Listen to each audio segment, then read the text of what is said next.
আসসালামু আলাইকুম। সবাইকে স্বাগত জানাচ্ছি আজকের এপিসোড দেখার জন্য। আজ সহজ রেসিপিতে থাকছে কাঁচা আমের টক ঝাল মিষ্টি আমসত্ত্ব রেসিপি। কিভাবে সহজ ওয়েতে তৈরি করা যায় সেটাই আপনাদের সঙ্গে শেয়ার করতে যাচ্ছি।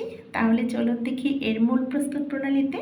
সবার প্রথমে এখানে 1 কেজি পরিমাণ কাঁচা আম নিয়েছি। আমার একটু সময়ের অভাবে কিন্তু সতেজ আমগুলো একটু ডিসকালার হয়ে গেছে, আপনারা একটু ইগনোর করবেন। খোসাটা ছাড়িয়ে আমি 4 টুকরো করে লম্বালম্বিভাবে কেটে নিয়ে তারপর পর্যাপ্ত পরিমাণ নর্মাল পানি দিয়ে ধুয়ে আমরা উঠিয়ে নেব।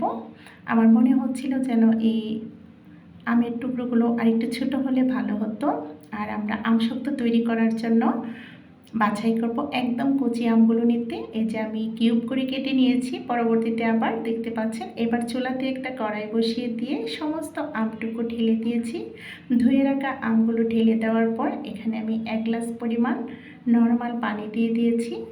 পানিটা এই জন্যই দিয়েছি এই আমটা যেন সেদ্ধ হয়, পোড়া লেগে না যায় সেজন্য। তারপর ঢেকে আমরা জাল করে নেব, সেদ্ধ করে নেব। সেদ্ধ হওয়ার আগ পর্যন্ত জাল করে নেব।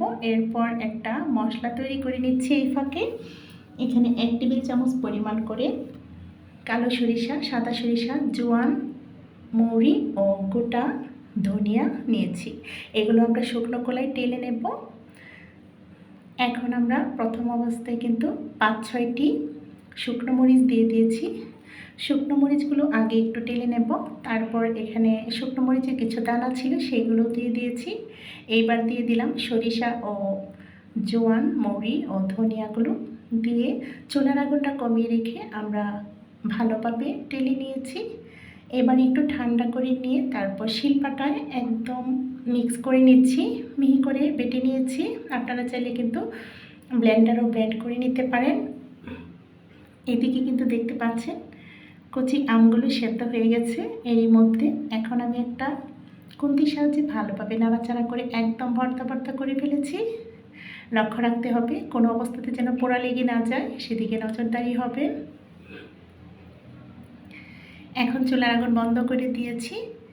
একটা বড় মিক্সার বলে স্টেনার রেখে দিয়ে সমস্ত সেদ্ধ আমটুকু আমরা চেলে নেব স্টেনারের সাহায্যে। আপনারা চাইলে কিন্তু একটু ঠান্ডা করে নিতে পারেন। আমার আসলে একটা কাজ ধরলে মনে হয় যেন এটা কখন শেষ হবে। আমি গরম অবস্থায় চেলে নিয়েছি। ভালোভাবে চেলে নিতে চেষ্টা করব। দেখতে পাচ্ছেন একটা পিওর সেদ্ধ আমের পিউরি পেয়ে গেছি।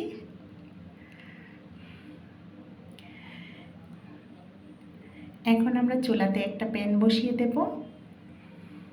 কোনো দানাদার বা আঁশযুক্ত ছিল না। আমি আবারও বলছি, কচি আমগুলো নিতে চেষ্টা করবেন।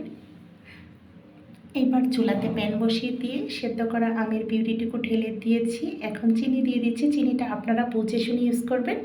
আমে কতটুকু টক আছে সেটা বুঝে কমিয়ে বাড়িয়ে চিনি দিতে পারেন। আমি এখানে 1.25 কাপের মতো হবে দিয়ে দিয়েছি। এবার কিছু মশলা দিয়ে দিচ্ছি। এখানে 2 চা চামচ পরিমাণ করে লাল মরিচের গুঁড়ো, হলুদ গুঁড়ো, ধনিয়া গুঁড়ো, জিরা গুঁড়ো, আদা গুঁড়ো, বিট লবণ ও স্বাদ মতো রেগুলার যে সাদা লবণ দিয়ে দিয়েছি। 1 টেবিল চামচ পরিমাণ দিয়ে দিলাম রসুন কুচি। আমরা আদা ও রসুন কুচিটা দিতে চেষ্টা করব, যে কোনো আচারে প্রিজারভেটিভের কাজ করে। আর আপনারা এই রসুনটা দেওয়ার আগে একটু ভেজে নিতে চেষ্টা করবেন, তা না হলে কিন্তু সেদ্ধ হতে একটু সময় লেগে যাবে। আমার একটু ভুল হয়ে গেছে, ভেজে নিতে ভুলে গিয়েছিলাম, সেজন্য কাঁচা নিয়েছি। তবে একটু সময় নিয়েছিল এটা সেদ্ধ হওয়ার জন্য। তারপর ভালোভাবে সমস্ত মশলার সঙ্গে গামাখা করে নিয়েছি আমের পিউরিটার সঙ্গে।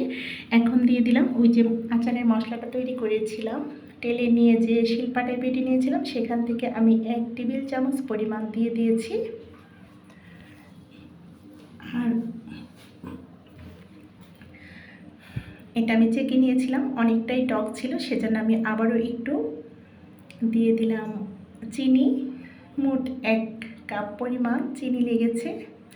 এবার কিন্তু দেখতে পাচ্ছেন আবারও আমি 1 টেবিল চামচ পরিমাণ দিয়ে দিলাম আচারের মশলাটুকু।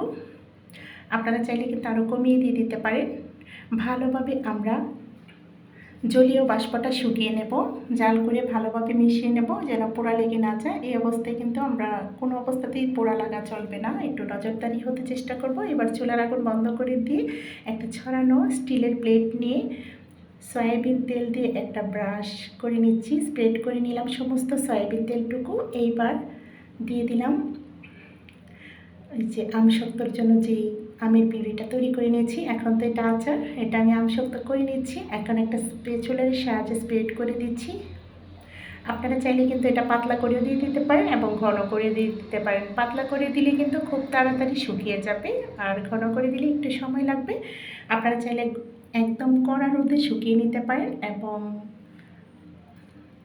গ্যাস ওভেনের নিচে রেখেও কিন্তু এটা শুকিয়ে যাবে। আমি গ্যাস ওভেনে শুকিয়ে নিয়েছিলাম, ভালোভাবে স্প্রেড করা হয়ে গেছে। খুব সমান্তরাল যেন থাকে সেদিকে নজরদারি হব।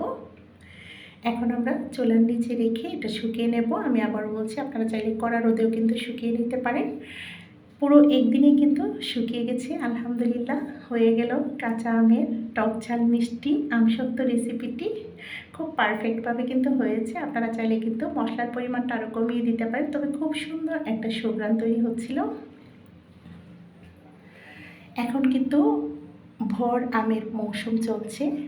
আমগুলো পেকে যাওয়ার আগে কাঁচা আম থাকা অবস্থায় এই সুস্বাদু মুখরোচক আমসত্ত্ব রেসিপিটি সহজেই তৈরি করে বছর জুড়ে সংরক্ষণ করতে পারেন এয়ারটাইট বক্স কিংবা কাচের জারে। এবার আমি একটা